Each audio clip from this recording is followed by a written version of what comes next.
5 jours après la décision du Conseil d'État relative à CNU, Mélanie Taravant a organisé, dans ses médiatiques ce dimanche 18 février,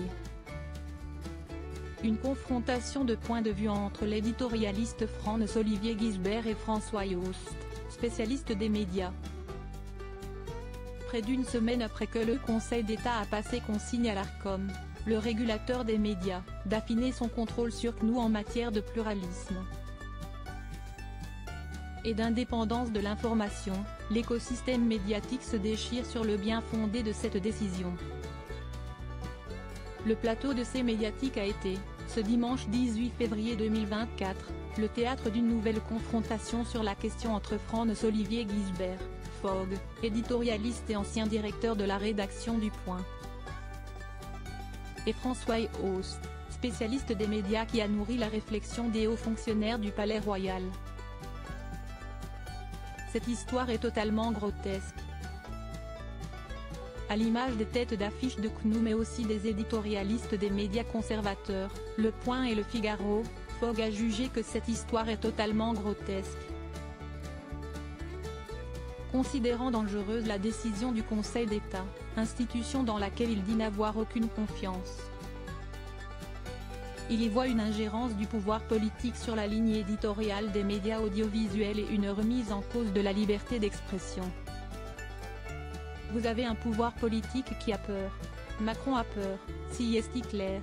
Il y a une colère forte dans le pays et donc on veut commencer à contrôler, on sort de la démocratie, a-t-il déploré. Moi, je ne suis pas flic, a-t-il aussi déclaré en pointant du doigt François Yost qu'il accuse de vouloir ficher journalistes et éditorialistes. Si est-il du fichage que vous faites? Si est-il comique, si est-il ridicule, a-t-il lâché. Avant de réitérer quelques instants plus tard, Monsieur Yost, maintenant, va faire des fiches sur les gens, il y a les renseignements généraux qui faisaient ça autrefois. Si est-il insultant ce que vous dites, l'a contredit François Yost, qui est revenu sur la genèse de cette décision. Vous croyez que j'ai que ça à faire dans la vie, franchement, vous êtes ridicule.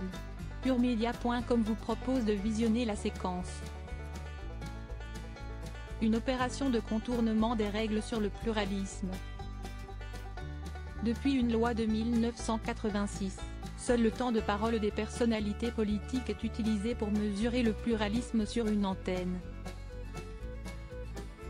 Mais les opinions politiques ne sont pas seulement relayées par les responsables politiques, souligne François Yost.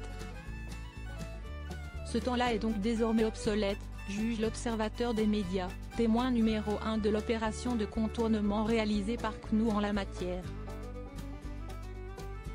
Par exemple, illustre-t-il, dans une émission comme celle de Pascal Praud, l'heure des pros, note de la rédaction, on invite Laurent Geoffrin, qui est encarté parce qu'il dirige un petit mouvement politique, de gauche, les engagés.e.s, note de la rédaction.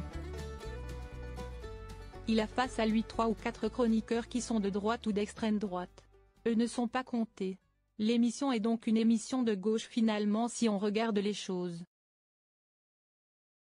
Si est-il une aberration, explicite celui qui a constaté une omniprésence de journalistes et éditorialistes de valeur actuelle, causeurs et l'incorrect sur les plateaux de CNU. Le même type de raisonnement peut être appliqué à Philippe de Villiers. En qualité de présentateur de Face à De Villiers, l'ancien candidat à la présidentielle et ancien soutien d'Éric Zemmour en 2022 sait que sa parole, pourtant politisée, n'est pas comptabilisée. Personne ne peut être dupe de cette stratégie.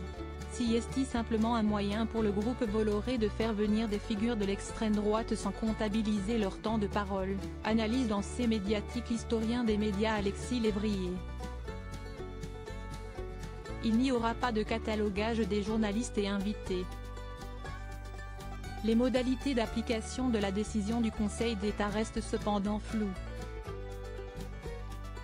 Il s'agit d'une évolution, avec une capacité d'appréciation de la notion de pluralisme, a indiqué le président de l'Arcom, Roch-Olivier Mestre, ce dimanche 18 février 2024 dans un entretien à la Tribune Dimanche. Mais soyons très clairs, il ne nous est pas demandé de comptabiliser chacun des intervenants. il n'y aura pas de catalogage des journalistes et invités. Il s'agira d'une appréciation globale sur l'ensemble des programmes diffusés. L'Arcom n'est ni la police de la pensée ni un tribunal d'opinion. La loi de 1986 est d'abord une loi de liberté, qui consacre la liberté de communication et la liberté éditoriale.